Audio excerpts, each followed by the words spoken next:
우리가 신앙생활하면서 가장 중요한 관심사라 그럴까? 우리 관심사가 되는 것은 구원의 문제일 겁니다.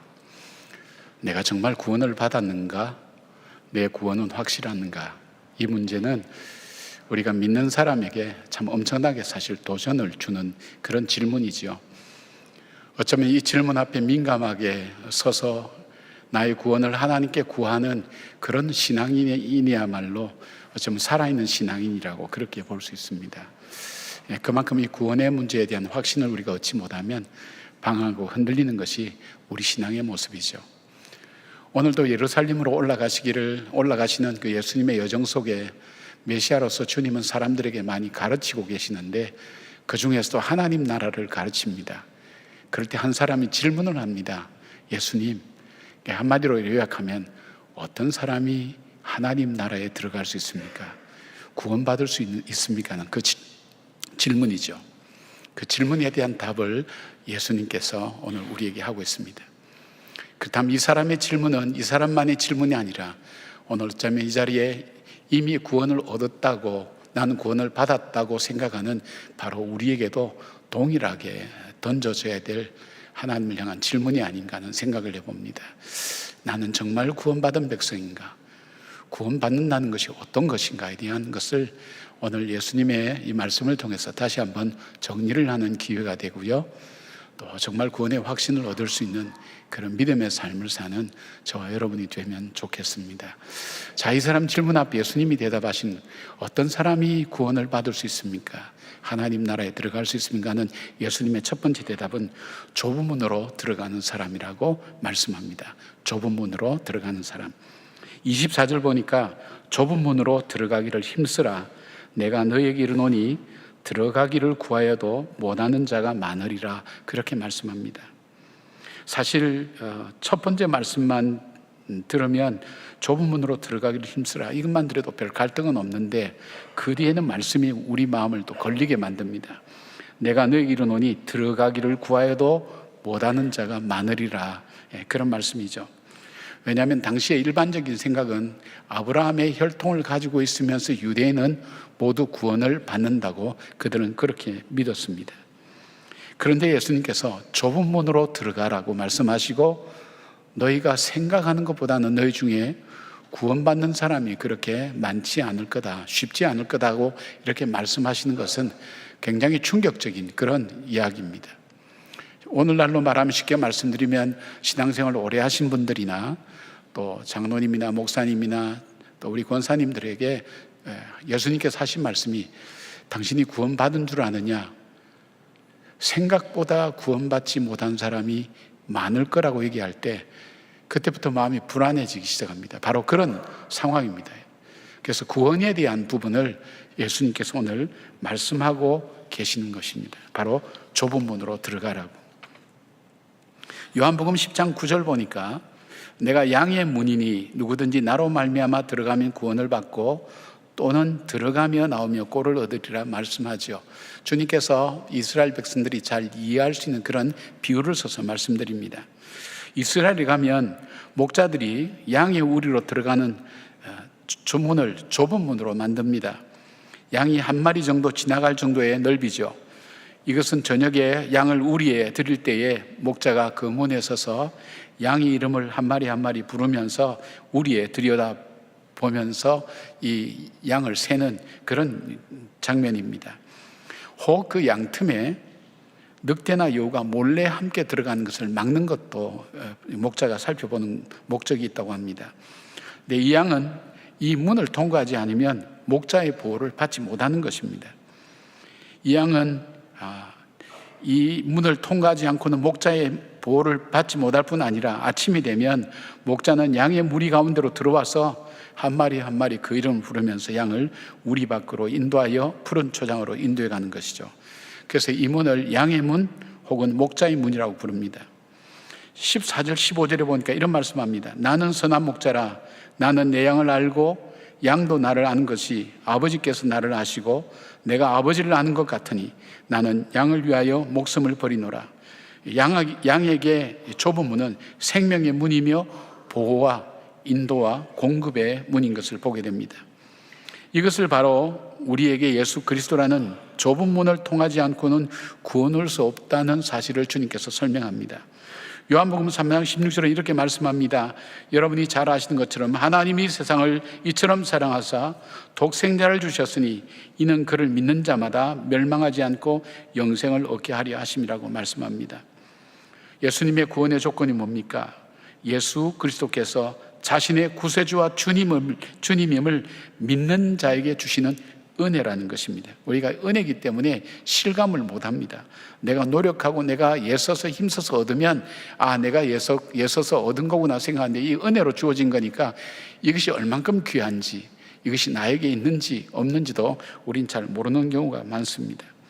사도행전 4장 12절 보니까 베드로와 요한이 공회에 관리, 장로, 서기관, 대제사장과 그 문중에 다 모여있는 사람들에게 이렇게 외칩니다. 다른 이로서는 구원을 받을 수 없나니 천하 사람 중에 구원을 받을 만한 다른 이름을 우리에게 주신 일이 없음이라 하였더라. 그렇게 말씀합니다. 요한복음 3장에 예수님은 어떻게 하여야 구원을 받을 수 있습니까? 라는 질문에 14절 15절에 이렇게 말씀합니다. 모세가 광야에서 뱀을 든 것 같이 인자도 들려야 하리니 이는 그를 믿는 자마다 영생을 얻게 하려 하심이니라. 이렇게 말씀합니다. 이 사건은 이스라엘 백성이 잘 아는 내용입니다. 민수기 21장에 보면 이스라엘이 에돔의 방해로 평탄한 왕의 대로가 있는 에돔 동쪽으로 가지 못하고 38년간이나 고생했던 바로 광야길로 다시 나갈 때 그들은 하나님 향해서 불평하고 원망했습니다. 그 불평과 원망이 얼마나 심했든지 하나님께서 불뱀을 보내어서 이스라엘 백성들을 심판했습니다. 고통스럽게 죽어가게 만들었죠. 죽은 자가 많았습니다. 이스라엘이 회개하면서 모세에게 이 뱀을 떠나게 해달라고 요청합니다. 하나님께서 모세에게 장대에 놋으로 뱀을 만들어서 그것을 보면 살리라고 하나님 말씀합니다. 그래서 놋으로 뱀을 만들어서 장대에 높이 달아서 다니면서 이 놋뱀을 바라보는 사람은 산다고 그렇게 외쳤습니다.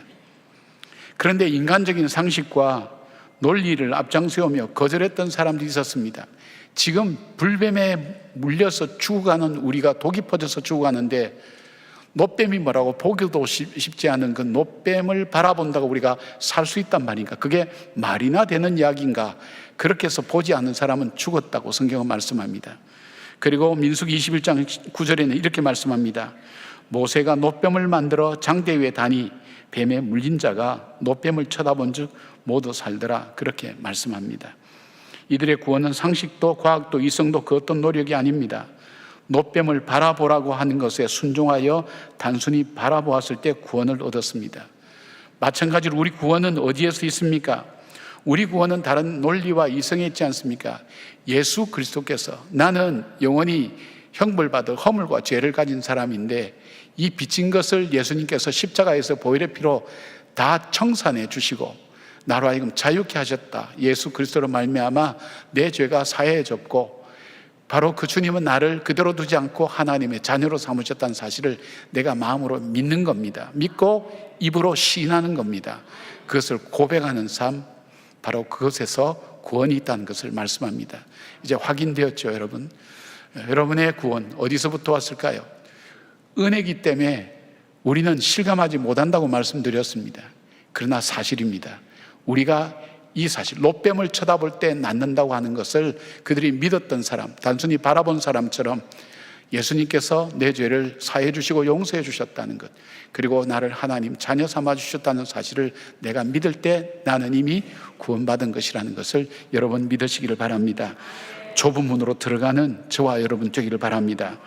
두 번째로 주님이 말씀하신 대답 속에는 좁은 문으로 들어가기를 힘쓰는 사람이 되라고 그렇게 말씀합니다.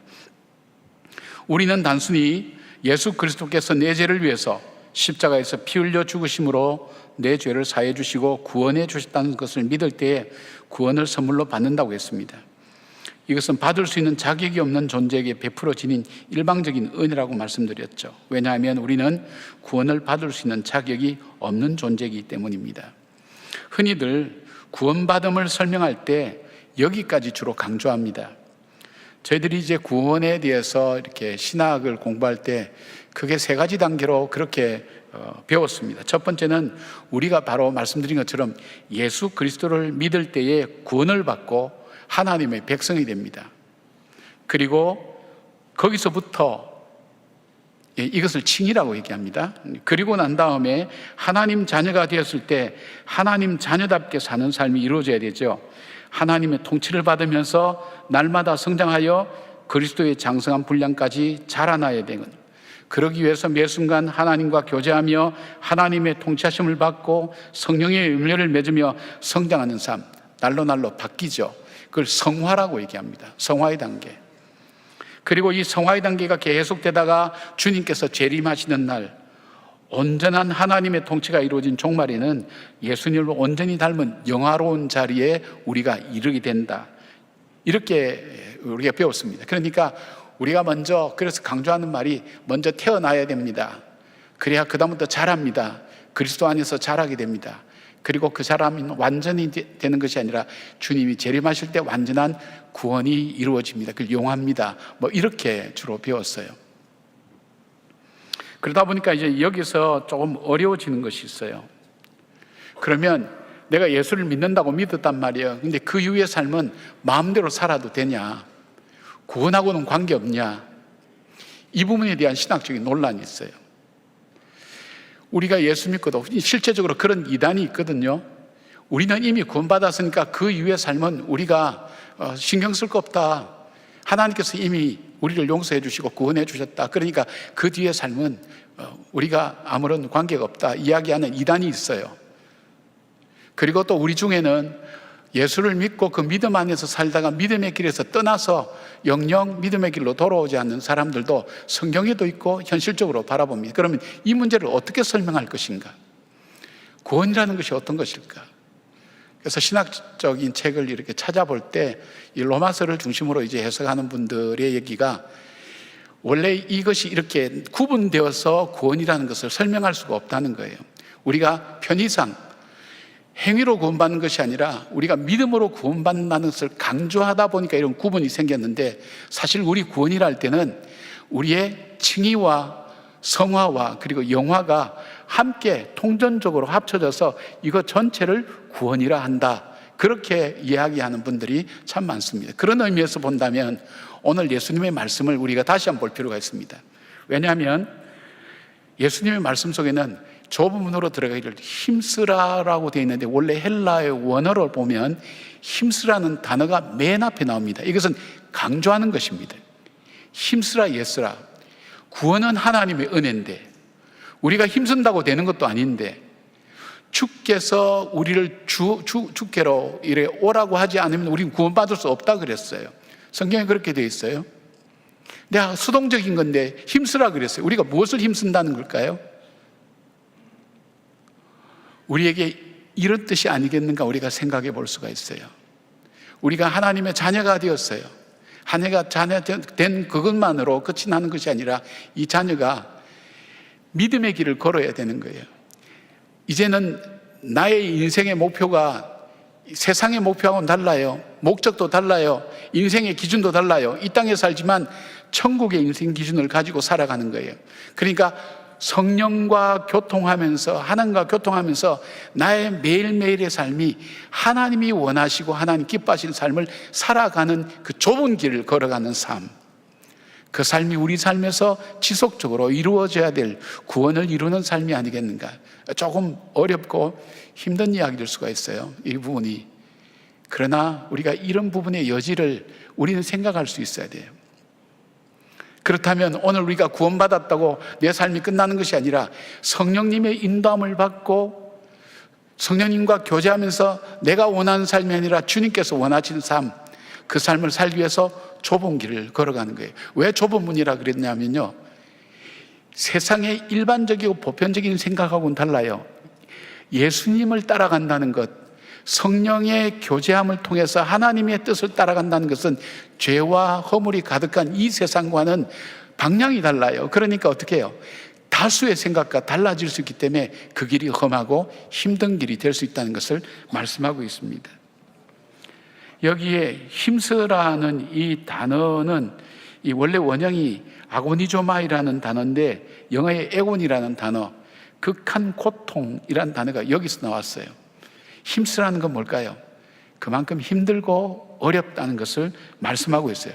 본절에서는 최선을 다하라는 거예요. 최선을 다하라는 것은 성령의 인도함을 구하면서 내 삶이 주님이 기뻐하시는 삶, 주님이 원하시는 삶으로 내 삶을 살아가는 것, 바로 그것이 우리가 구원받은, 또 구원을 향해 나가는, 우리가 함께 주님의 말씀 앞에 귀를 기울일 부분이 되지 않는가 생각해 봅니다. 야고보서 2장 22절 보니까 이렇게 되어 있습니다. 내가 보거니와 믿음이 그의 행함과 함께 일하고 행함으로 믿음이 온전하게 되느니라고 말씀합니다. 즉 구원받은 주님의 자녀는 하나님의 통치하심을 따라 살기 때문에 우리 육신의 생각과 세상과 싸워서 이겨야 되기 때문에 이 길을 걸어갈 수가 있는 겁니다. 갈라디아서 5장 17절에 이렇게 말씀합니다. 육체의 소욕은 성령을 거스르고 성령은 육체를 거스리나니 이 둘이 서로 대적함으로 너희가 원하는 것을 하지 못하게 하려 함이라고 말씀합니다. 성령을 따라 사는 것은 바로 육체의 요구를 이겨야만 되고, 육체의 욕심은 하나님과 성령과 원수가 된다고 성경은 말씀하고 있습니다. 바벨론이 유다를 1차 침공할 때 바벨론에 우리가 잘 아는 다니엘과 세 친구를 함께 바벨론으로 데려갔습니다. 그곳에 인재로 쓰기 위해서 거기에서 훈련을 시키죠. 그런데 이 젊은 청년들이 자기의 역사를 돌아보는 거예요. 왜 하나님께서 애굽에서 종살이 하던 우리를 구출해 내시고 광야 생활을 통해서 가나안 땅, 그토록 우리가 얻기를 원했던 가나안 땅을 우리에게 선물로 주셨는데 그 땅에서 왜 우리가 쫓겨나서 이렇게 포로 생활을 하게 되었을까? 이 나라가 왜 망하게 되었을까? 우리 민족이 왜 망하게 되었을까? 이 젊은이들 가슴 속에 그 역사를 보는 거예요. 그들이 내린 결론은 하나님의 말씀에서 떠났기 때문이다. 그 예언자들의 말씀처럼 하나님 말씀에서 떠났기 때문이다. 그리고 에레미야를 통해서 들었던 말씀처럼 70년 후에 하나님께서 새 나라를 허락하신다고 이스라엘로 돌아가게 하신다고 할 때 이들 마음속에 하나님께서 우리에게 이 나라 역사를 다시 맡기실 때에 정말 하나님 말씀대로 사는 복된 나라를 만들기 위해서 그들이 뭘 정했다 그래서 성경에 보면 뜻을 정했다 그랬어요. 마음의 결단을 한 거예요. 이제는 이 바벨론 같은 세상에서 바벨론 사람처럼 살지 않고 하나님의 사람처럼 살겠다. 그 결심을 하기 시작했어요. 결심을 하기 시작할 때부터 이들에게 시련과 고난이 다가오는 거예요. 왜냐하면 문화 자체가, 세상 문화가 바벨론 문화인 거예요. 자기들하고는 달라요. 말씀하고 일치되지 않아요. 상치되는 거예요. 그럼에도 불구하고 이들이 말씀대로 살아갈 때에 그들은 사자굴 속에도 들어갔고, 그리고 풀무불 속에도 던져졌어요. 풀무불 속에 던져졌어요. 던져졌는데 죽지 않고 하나님께서 구해주셨어요. 사자굴에서도 구해줬었어요. 그러나 이들이 갖고 있는 신앙의 기본적인 원칙은 뭐냐면, 지난주 수요일날 우리 김영진 목사님이 설명을 참 잘했는데, 그럼에도 불구하고의 신앙이었어요. 내가 하나님의 뜻으로 살 때 하나님께서 나를 축복하시고 나를 구원해 주신다. 그럼에도 불구하고, 그렇지 않다 할지라도 그럼에도 불구하고 나는 하나님의 말씀을 따라 살겠다. 그 말씀대로 순종하며 살겠다. 그들이 가진 신앙이 그거였어요. 여러분, 우리가 세상에서 하나님 말씀대로 사는 것이 현실적으로 굉장히 어려워요. 쉽지 않아요. 그럼에도 불구하고 내가 그 말씀을 따라가는 이유는 내게 주신 이 구원의 은혜가 놓칠 수 없는, 너무나 가장 귀중하고 소중하다는 것을 알기 때문이에요. 이것을 아는 사람은 이 삶을 포기하지 않아요. 힘들어도 손해되어도 어려워도 그 길을 따라가는 것을 보게 됩니다. 여러분, 앞으로는 기독교가 소수가 될지 모릅니다. 전에는 제가 종종 드리는 말씀 있지 않습니까? 세상이 어떻게 바뀌었냐면, 전에는 지하철에서 싸우면 사람들이 그랬다고 그러잖아요. 여기가 교회인 줄 아냐, 조용히 하라고. 요즘은 그렇게 얘기한대요. 아이들끼리, 청소년들이. 예, 쟤는 교회 나가는데도 착하대. 하나도 안 놀라시네요. 당연히 생각하신 모양이네요. 저희들이 클 때만 해도 안 그랬거든요. 교회 다니면 인정해 줬어요. 믿어줬어요. 이젠 세상이 그렇지 않아요. 교회에 나가는데도 착하대 하는 것이 일반적인 것이 되었다면, 여러분, 이젠 신앙생활 한다는 것이 결코 쉬운 문제는 아닙니다. 현실적으로 부딪히는 문제이기도 하지요. 그럼에도 불구하고 믿음으로 살아가는 이유가 뭐라 그랬습니까? 우리에게 주어진 이 구원이 얼만큼 귀중하고 소중한 은혜를 알기 때문에 구원을 얻은 하나님의 자녀에 걸맞는 삶을 살아가는 거죠. 이게 뭐 도덕적이고 윤리적인 것만 포함하는 건 아니에요. 세계관이 달라야 돼요. 세계관이. 하나님이 이 세상을 창조하시고 지금도 이 역사를 주관하고 계신다고 하는 것을 믿음으로 받아들이고 세상을 바라보는 거하고, 이 세상은 우연히 이루어졌다고 얘기하는 것을 받아들이고 사는 사람은 달라요. 두 가지 세계관은 두 개로 나눠요. 유실론이냐 무실론이냐. 하나님이 신이 있느냐 없느냐. 신이 있다면 그 신은 어떤 신이냐, 유일신이냐 온갖 범신론이냐. 거기서 또 나눠져요. 그 다음에 거기서 하나님의 신과 이슬람의 신이 또 달라요. 얘기하는 알라가 또 달라요. 우리가 하나님을 믿고 하나님의 역사를 주관하신다는 것을 믿을 때 그 사람 오늘 세상을 보는 것과 세상을 살아가는 삶이 달라요. 분명히 다르죠. 이번에 그 국가인권위원장을 뽑는 그 청문회, 안창호 씨 그 청문회 하는 과정 속에서 이분이 참 재미있는 신앙 고백을 했어요. 자기는 진화론을 가르칠 때 창조론도 같이 가르쳐야 된다. 그것을 주장했고요. 그 다음에 동성애에 대해서 포괄적 차별금지법에 대해서 어떻게 생각하느냐 할 때 사람들의 인권은 존중되어야 되지만 포괄적 차별금지법은 이 동성애는 공산혁명에 이용될 수 있다. 이거는 설명이 좀 필요한 부분이에요. 공부한 분들은 이 내용을 알아요. 근데 하여튼 뭐 이런 부분에 대해서 주장해왔던 사람들은 이 부분이 뭐 이상하게 들릴지 모르겠지만, 여러분도 잘 이해를 못했지만 이 내면을 보면 이분이 얘기하는 충분한 이유가 있어요.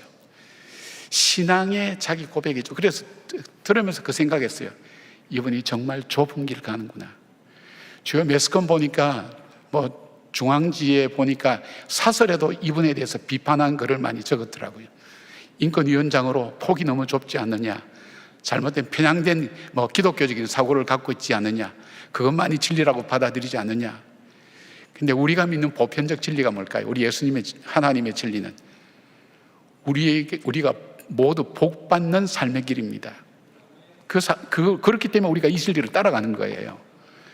정말 우리에게 구원이 있고 이 땅을 살아가면서 정말 평안하고 주님이 주시는 의와 일과 화평이 하나님이 통치하시는 그 나라가 될 때 이루어진다고 믿는 거예요. 인간이 세운 의는 얼마나 많은 그 어려움을 만듭니까? 사람을 죽이기도 하고 살리기도 하고 자기들이 맞는 그런 어떤 이념을 세우기 위해서 몇 천만 명씩 죽이는 것은 우리 역사 속에서 볼 수 있잖아요. 여러분, 이 길을 선택한다는 게 결코 쉬운 건 아닌 거예요. 그러나 이 길을 믿음으로 이 좁은 길을 걸어가는 삶, 왜냐하면 내게 주신 이 구원이 너무나 크고 놀라운 은혜라는 것을 알기 때문에, 그리고 하나님께서 이것을 통해서 우리를 통치하시고 내 삶을 인도해 가시는 그 하나님 것을 내가 믿기 때문이에요. 믿음 때문에 이 어려움을 포기하지 않고 걸어가는 거예요. 아멘이십니까? 네. 여러분, 세계관의 충돌도 더 어렵지만 주님께서 이렇게 말씀합니다. 내가 세상을 이겼노니 담대하라고 말씀하신 것처럼 담대하게 믿음의 길을 선택해가는 저와 여러분의 삶이 되기를 바랍니다. 세 번째로 좁은 문에 들어갈 수 있는 것은 때가 정해져 있음을 깨닫는 사람입니다. 25절 보니까 집주인이 일어나 문을 한번 닫은 후에 너희가 밖에 서서 문을 두드리며 주여 열어주소서 하면 그가 대답하여 이르되 나는 너희가 어디에서 온 자인지 알지 못하노라 하리니. 이 말씀은 구원의 길이 언제까지나 열려있지 않다는 것을 말씀합니다. 때가 이르면 구원의 문은 닫히고 이것이 일단 닫히고 나면 다시 열려지지 않는다는 것을 말합니다. 요한계시록 3장 7절에 보니까 빌라델비아 교회의 사자에게 편지하라.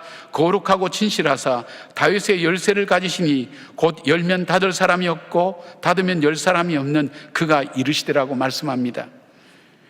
천국에 대한 세 가지 비유를 하고 있는 마태복음 25장에 보면 열처녀 비유가 나옵니다. 천국은 마치 등을 들고 신랑을 맞으러 나간 열처녀와 같다고 말씀하시면서 슬기로운 다섯 처녀는 등과 기름을 준비하였지만 미련한 다섯 처녀는 기름을 준비하지 못하였습니다. 신랑이 더디움으로 다 졸며 잘새 신랑이 올 때에 슬기로운 다섯 처녀는 신랑을 맞이했습니다. 왜냐하면 준비해야 될 것을 준비했기 때문입니다. 이 문이 닫혔을 때에 주님은 문을 열어달라고 요청하는 미련한 다섯 처녀에게 내가 너희를 알지 못하노라고 거절합니다. 잃어버린 기회는 다시 오지 않습니다. 고린도서 6장 2절에 보니까 보라 지금은 은혜 받을 때요, 보라 지금은 구원의 날이로다고 그렇게 말씀합니다. 우리는 지금 은혜의 시대에 살고 있습니다. 기도하고 싶을 때 기도하고, 찬양하고 싶을 때 찬양하고, 구제할 수 있을 때 구제하고, 복음을 전할 수 있을 때 복음을 전하고, 예배할 수 있을 때 예배하는 그런 은혜의 시대, 모든 기회가 주어진 은혜의 시간 속에 살고 있다는 것입니다. 그런데 어느 날 개인적인 종말이 올 때가 있습니다. 우주적인 종말이 올 때도 있습니다. 그때 우리가 할 수 있는 것은 아무것도 없습니다. 후회와 탄식밖에는 없는 것입니다. 저는 어릴 적에 자라났던 그 집이 화장터라 그러죠. 화장터가 있는 동네에서 자랐어요. 요즘처럼 시설이 잘 돼 있어서 이런 게 아니고, 그때는 이렇게 어떻게 태우는가 하는 것을 뒤쪽에 가서 또 볼 수 있는 그런 어떤 장치였어요.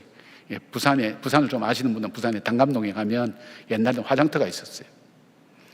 어릴 때 최고 아이러니하게 받아들였던 것이 있어요. 가족들은 막 울고 있는데 다 태우고 난 뼈를 고르는 작업을 한 사람이죠. 그 사람들은 휘바람 부르면서 이걸 밀고 오는 거예요. 그 장면이 이해가 안 됐어요. 그분들은 죽음에 대한 죽음을 늘 보면서 나도 죽을 수 있겠구나 생각하면서 진지할 줄 알았어요. 직업이 되고 일상이 되면 아무런 감각이 없는 거예요. 여러분, 그렇다면 저와 여러분도 그것이 아닐까요? 오늘 나에게 기회가 주어지고 은혜의 시대에 살고 있다는 이것에 대한 것이 당연하게 생각하고 일상처럼 우리에게 변화가 없다면 이것 자체에 대해서 이 기회가 우리에게 주어졌다는 것을 깨닫지 못할 때 이 기회를 우리가 살리지 못한다는 거예요. 노아는 하나님의 경고하심을 받아 120년 동안 산에서 방주를 지었습니다. 사람들이 와서 묻습니다. 왜 산에 배를 짓느냐? 하나님이 땅을 물러서 심판할 겁니다. 말씀하셨습니다. 같이 함께 짓죠. 그러니까 조롱했죠. 무려 120년 동안이나 봐왔는데도 불구하고 하나님의 심판이 임했을 때, 그들이 홍수가 쏟아지면서 문을 열어달라고 할 때 하나님이 그 문을 닫았다고 그랬어요. 120년 동안이나 보여줬던 그 증거, 120년 동안이나 보여줬던 그 기회를 그들은 놓쳐버린 겁니다. 소돔과 고모라도 마찬가지입니다. 하나님께서 은혜를 주셔서 롯과 가족이 피할 시간을 주셨습니다. 하나님의 심판이 임한다는 소식을 들은 롯의 사이들이 농담처럼 여기다가 소돔과 고모라가 멸망할 때 함께 망했습니다. 우리는 은혜 시대에 살고 있습니다. 예수 그리스도의 십자가의 은혜로 구원받은 백성이 하나님의 자녀답게 살 기회를 오늘도 주님은 우리에게 주셨습니다. 오늘을 어떻게 살아야 될까요? 주의 구원을 귀하게 여기며 하나님의 자녀답게 살 기회입니다. 세상을 따라가는 것이 아니라 하나님의 자녀답게 살아야 될 삶의 결단들이 우리들 속에 있어야 됩니다. 본문을 보면 문이 닫힌 뒤에 온 사람들이 말합니다. 우리는 주 앞에서 먹고 마셨으며 주님께서 길에서 자기들을 가르쳤다고 말합니다. 그리고 하나님 나라에 아브라함과 이삭과 야곱과 모든 선지자들이 그 나라에 있는 것도 우리는 볼 수 있습니다 라고 대답했지만 27절 보니까 그가 너에게 말하여 이르되 나는 너희가 어디에서 왔는지 알지 못하노라. 행악하는 모든 자들아 나를 떠나가라 하리라. 행하겠다는 것이 뭘까요? 하나님을 하나님으로 믿지 않고 자기 보기에 좋은 대로 살았던 그 사람들의 삶, 바로 그 삶, 자기를 위해서 살았던 삶, 주님은 알지 못한다고 그렇게 말씀합니다. 사랑하는 여러분, 지금까지 나에게 주셨던 이 구원의 은혜를 붙들고 여기까지 살아왔는데, 전 지금까지 여러분들이 교회에 여러 가지 훈련을 받으면서 별로 이렇게 잘못했다 그렇게 얘기한 사람을 별로 들어보지는 못했어요. 근데 확실한 것은 전도 폭발할 훈련이 있어요. 이 훈련을 하고는 후회하는 사람을 지금까지 본 적이 없어요. 하기는 어렵지만 하고 난 다음에 후회하는 사람이 아무도 없어요. 왜냐? 이렇게 고백해요. 제가 믿고 있는 것이 뭔지를 확실히 알았다고. 나는 너무나 막연하게 믿었다고. 내가 분명하게 믿지를 못했다고. 내가 믿는 것이 뭘까? 믿음이라는 것은 믿음의 대상을 알고 믿음의 내용이 있어야 된다. 내용을 믿어야 된다 그랬잖아요. 확실히 아는 거예요. 내가 예수 믿는다는 게 뭐고 구원받는다는 게 뭔 게 확실히 알았습니다. 그리고 또 하나 그분들이 얘기하는 것 중에 하나는 내가 이제 어떻게 살아야 될 줄 알았습니다. 내가 가까이 있는 내 가족들도, 믿지 않는 가족들도 분명히 때가 정해져 있다는 걸 알기에 내가 긴급한 마음으로 이 말씀을, 이 복음의 말씀을 전해야 되겠다는 삶에서 그들은 다시 결단하는 것을 많이 바라봅니다. 사랑하는 여러분, 여러분에게 도전을 좀 드리고 싶어요. 전도폭발 훈련 여러분 좀 한번 꼭 참여해서 훈련 받기를 바랍니다. 이게 시작하기는 참 힘들어요. 그런데 할 수 있도록 주변에서 다 만들어줘요. 그 시스템을 만들었어요. 할 수 있도록. 이 훈련을 제대로 잘 받아낼 수 있도록, 그 훈련을 받도록 하는 의미가 뭘까요? 구원의 확신입니다.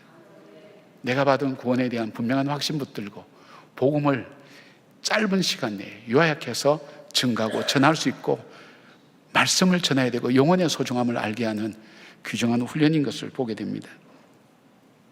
오늘은 나의 기회지만 내일은 나의 기회가 안 될 때 있다는 것을 여러분께서 늘 염두에 두셔야 됩니다. 주일학교에서 성경을 배운 어린아이가 자기 엄마에게 와서 배운 것을 이야기합니다. 엄마, 이 세상에서 삶은 천국의 삶을 준비하는 삶이래. 조그만 아이가 그런 얘기하니까 얼마나 엄마가 귀엽겠어요. 그래, 맞아. 이 세상의 삶은 천국의 삶을 준비하는 삶이 맞지. 너 정말 공부 잘했구나. 그러고 꼭 엄마니까 한마디 더 덧붙이죠. 그러니까 엄마 말 잘 듣고 공부 열심히 하고 그렇게 해야 된다. 내 아이가 눈을 깜빡하면서 보는 거예요. 엄마, 작년에 엄마 미국 갔잖아. 그래, 갔지. 그때 엄마 미국 갈 때 여러 가지 준비도 하고 약도 싸고 짐도 싸고 여러 가지 돈도 바꾸고 준비 많이 했잖아. 근데 엄마는 천국 갈 사람인데 왜 천국 갈 준비는 안 하고 살아? 여러분, 그 이야기가 그 아이의 엄마가 아니라 오늘 저희들에게 하는 하나님의 음성이 아닐까요? 어쩌면 나는 이 세상 속에 바쁘게 살면서도 너무 바쁘고 힘들어서 내가 정말 천국에 갈 준비를 못하고 사는 사람은 아닌가. 주님을 만날 그 마지막을 준비하지 못하고 어느 날 갑자기 나에게 닥쳐온 그날 앞에 당황할 수 있는 그런 삶은 아닌가. 한번 여러분 살펴보셨으면 좋겠어요. 여러분, 우리는 십자가의 보혈의 피로 죄 씻음 받고 구원함을 받았습니다. 바로 그 하나님의 자녀된 그 자녀의 삶을 오늘 좁은 문을 들어가듯 우리가 살아갈 때에 주께서 우리와 동행해 주신다고 약속하셨습니다. 담대하라고 주님 말씀해 주셨습니다. 믿음의 길을 걸어가면서 이 땅 속에 정말 빛과 소금처럼 하나님의 거룩함을 나타내는 구원받은 주님의 백성 되기를 주님의 이름으로 축원합니다. 아멘. 기도하겠습니다. 보라, 오늘은 은혜의 때라고 주님 말씀하시며 선포하시는 주님, 우리가 은혜의 때에 살면서 은혜가 무엇인지도 모르고 일상처럼 모든 것이 주어지니까 언제까지나 이것이 지속될 것으로 착각하며 살아가는 저희들은 아닌지 모르겠습니다. 문득 멈추어 서서 나의 삶의 모든 것이 끝난다면, 나의 개인의 종말과 주님이 재림하시는 우주적 종말이 나의 삶에 온다면 지금 내 삶은 그날을 준비하며 살아가는 것일까? 그리고 나에게 주어진 기회를, 정말 하나님의 자녀답게 사는 기회를 나는 무시하며 살아가는 삶은 아닌지 돌아보게 하시고, 누구나 쉽게 믿을 수 있는 바로 이 예수 믿는 것, 교회 나가는 것, 그것이 언제까지나 나에게 주어진 기회가 아니라는 것을 하나님 깨닫게 하시고, 우리의 가까운 가족들과 이웃들을 위해서 이 복음을 증거하기에 부족함이 없는 저희들의 삶이 될 수 있도록 영혼의 갈급함을 허락하여 주시옵소서. 주님의 백성으로 살아가는 한 분 한 분을 위해 좁은 길 걸어갈 때 낙담하지 않게 하시고 두려워하지 않게 하시고 담대하게 그 믿음의 길을 선택하며 걸어가는 은혜가 넘치게 하여 주시옵소서. 예수님의 이름으로 기도드리옵나이다. 아멘.